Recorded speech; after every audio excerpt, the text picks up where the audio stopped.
Alright guys, what is going on? BusterBarnes here, bringing you my Game Week 4 preview for Fantasy Premier League. If you guys do enjoy these preview videos, please be sure to leave a like, comment your guys' teams down below or what you think about what I've done with my team, which I will be showing you in a bit, and also subscribe for more Fantasy Premier League content. I'm just going to go through a little quick recap of how Game Week 3 went for you guys so we can get a bit of a basis of what I may be doing going ahead looking into Game Week 4. Okay, so just a quick little overview of Game Week 3. Now, as you can see, it did not go too well for me. I did take the -4, bringing in Reece James and Podence, who, as you can see, is on the bench. He didn't even play. 39 points, but basically 35 with a 43-point average. Not great, and something that I'm really looking to improve on in the next coming week. As you guys can see, quite a lot of players didn't return, such as Reece James, Mitchell, Justin, Aubameyang, Son, Werner, Mitrovic. So many non-returns. Also, Podence didn't even play. It was really nice of Wolves to tell us that he wasn't fit for the squad. Not. Where was that coming from?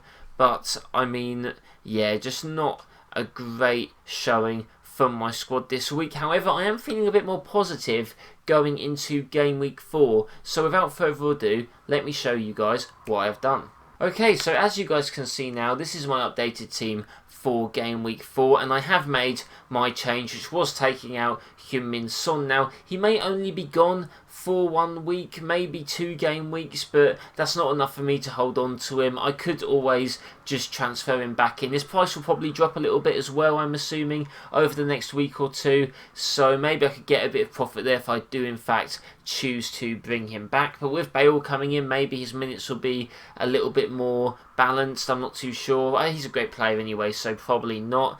But McCarthy is still in goal for me. Has West Brom at home, so could be a decent fixture for Southampton. Did get the clean sheet against Burnley. West Brom obviously did score 3 against Chelsea, but as a Chelsea fan, I think that was a bit of a freak result. More of Chelsea's mistakes than the quality of West Brom. Not to take anything away from them, but that was how the game went, in my opinion. Alexander-Arnold starting against Aston Villa away. Justin, West Ham at home, another decent fixture. Reece James, Crystal Palace at home. Crystal Palace have looked quite good lately, but I still think that's a decent fixture for the young Englishman at Chelsea. Going into the midfield, we have Salah, we have Aubameyang, who's my vice-captain, and the 2 other players we have are Podence, who I'm still keeping. I think that Wolves said that they are hoping that he is ready for the Fulham game, and if he is, that is a great fixture to be ready for, so you can't really be taking Podence out of your team at this point, as Fulham just do not look good, did not look great defensively against Aston Villa at all.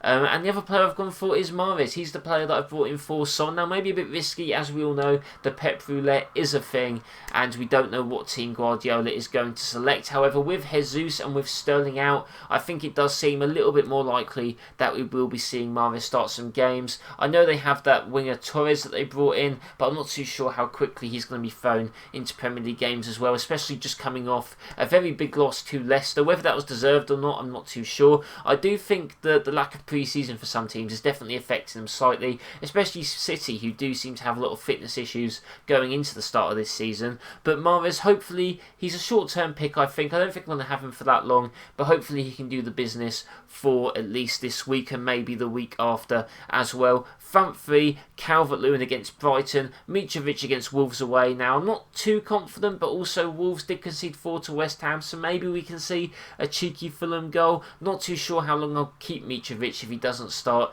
hitting me with some returns. And I do have Werner in the team as well, who I have actually put as my captain. And I know what you're thinking, guys. Yes, he scored against Tottenham, but I actually had him penciled in as my captain before that game even happened. I don't know what it is. I've just got this gut feeling that Werner's going to do well against Palace. You know, there's no stats or anything telling me why, but there's just something about that game which is shouting out to me that Werner's going to score. And Aubameyang could very well score against Sheffield. Salah could very well score against Aston Villa. But part of me was thinking, Aston Villa have a bit more of a solid defence. Will Liverpool score loads of goals? I mean, they probably can. They are the best team in England at the moment. Sheffield United haven't looked as good this season, but they also have a solid defence. They sit deep and counter-attack. So Will Aubameyang get some goals? He might do again, but there's just something about that Crystal Palace at home fixture that's calling out to me with Werner. If Werner doesn't return in this game, he might be gone over the international break, as that might be when I'm using my wildcards, but I will keep you guys updated if that does in fact happen. Looking at the bench, I've only just noticed as well that Reed has got an orange bar, so not too great there, but hopefully none of my subs will have to come on anyway. I do have Mitchell against Chelsea, who is there just in case anyone is injured if Podence doesn't play, but I'm not looking too confident about Mitchell getting that many points, or at least hopefully he doesn't, because as you guys know, I support Chelsea, so I'm not really wanting Mitchell to get many points either. Johnson, I think he actually got 1 point last game week, so maybe West Ham will be playing him a little bit more. I'm not too sure about that though. I'm not going to hold my breath.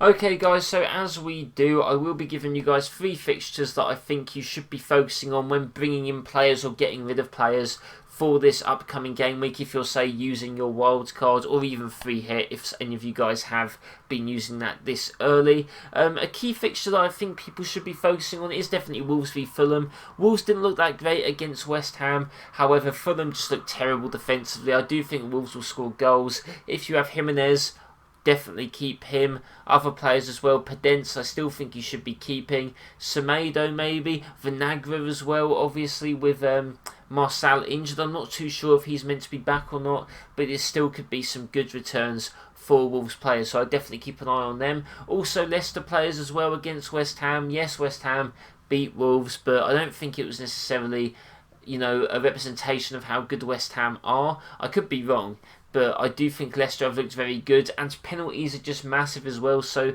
Jamie Vardy really looking like a tempting prospect nowadays, now that he's scored, I believe, is it 4 penalties I think he's scored already in the Premier League. He scored 2 against West Brom and he scored 2 against City, I think. So keeping an eye on him should be very interesting as well. Just other players as well. I think Maddison is coming back into the team. Harvey Barnes looks exciting.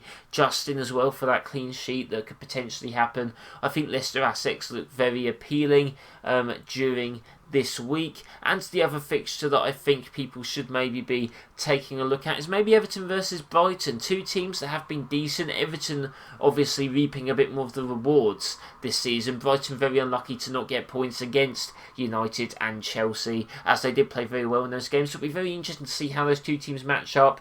Will Lamptey, will Mapai, will Trossard be getting some points? Or Everton, you've got Rodriguez, you've got Calvert-Lewin. So that should be a very interesting game to watch, and a game where I probably expect both teams to score, so keeping an eye on those assets could be interesting as well. Also though, Chelsea at home to Palace, City away to Leeds when they've just lost the game and they're probably looking to try and get some redemption.